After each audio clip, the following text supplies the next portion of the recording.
you've given thought about compensation in this context of collaboratively working. Can you walk us through where you were, what you went through, what your thinking was, Casey, and kind of where you landed with all of that, or what you're still discovering, actually? Yeah. Our first compensation plan that we had for years was, if you look at it in a collaboration light, it was in one direction. It was in the direction of the customer. And our technician was supposed to go out there and, try to get additional service as much as possible. But what the collaboration diagram did, and what we did with our compensations plan, is we said, okay, let's put that right in the middle of the collaboration diagram, in the direction of the customer, in the direction of the manager, in the direction of coworkers, in the direction of reports. And we had to let them know that their work had impact in all four of those directions, not just in the direction of the customer.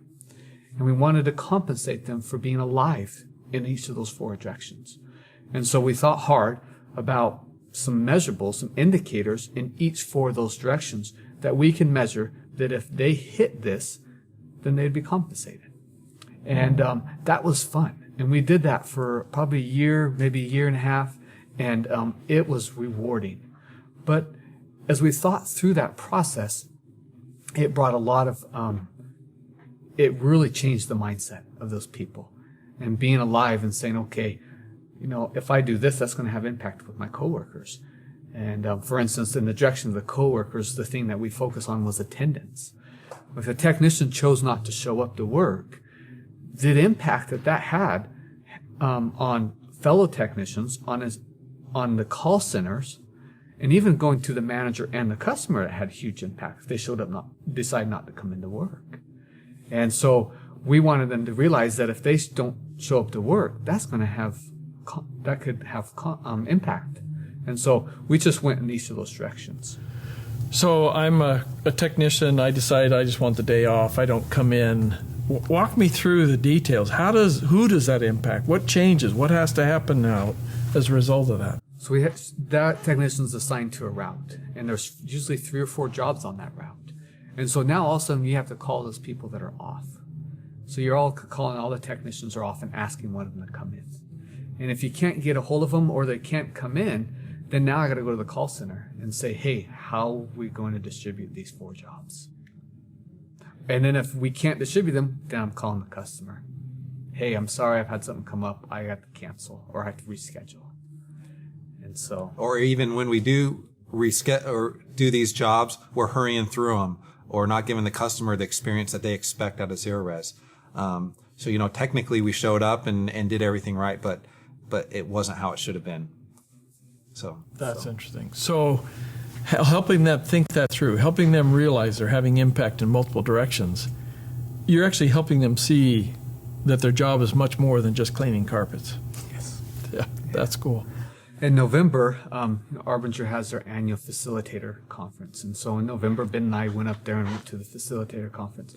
On the way back, Chip had a little conclusion there, and he talked about correction. And it was a wonderful little presentation.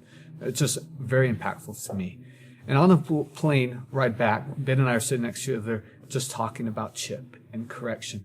And all of a sudden, this aha moment came to both Ben and I about our compensation plan was focused on correction. And so that was like this new highlight to us, is that, we were using that tool to correct people. And we said, that's not how we want to correct people. It was creating conflict. It was creating conflict. And so even though it was a great plan and we were using it, it was helping see other people, we were using it as a correction tool. If you were absent, then, you're not going to, we're going to correct you by eliminating some of your pay. And we can't do that. And so we went back to the drawing board. And we had to think through a plan that kept us alive to other people, but wasn't a correction tool. Correction had to be in person, I feel like. It has to be in person. It can't be by a tool. Can't be impersonally just a subtraction off your paycheck. That's interesting. And so that's been a evolving of our pay plan. So it's not like you just figured it out and it's working great. You're learning and learning and learning. Yeah. And you'll hear, like at the November retraining, you heard Chip Huth from Kansas City working with a lot of police officers and his efforts there, and that you guys start thinking. You start thinking about it. It's one of the benefits of that cross-pollination. You hear what other people are doing, and you learn from that.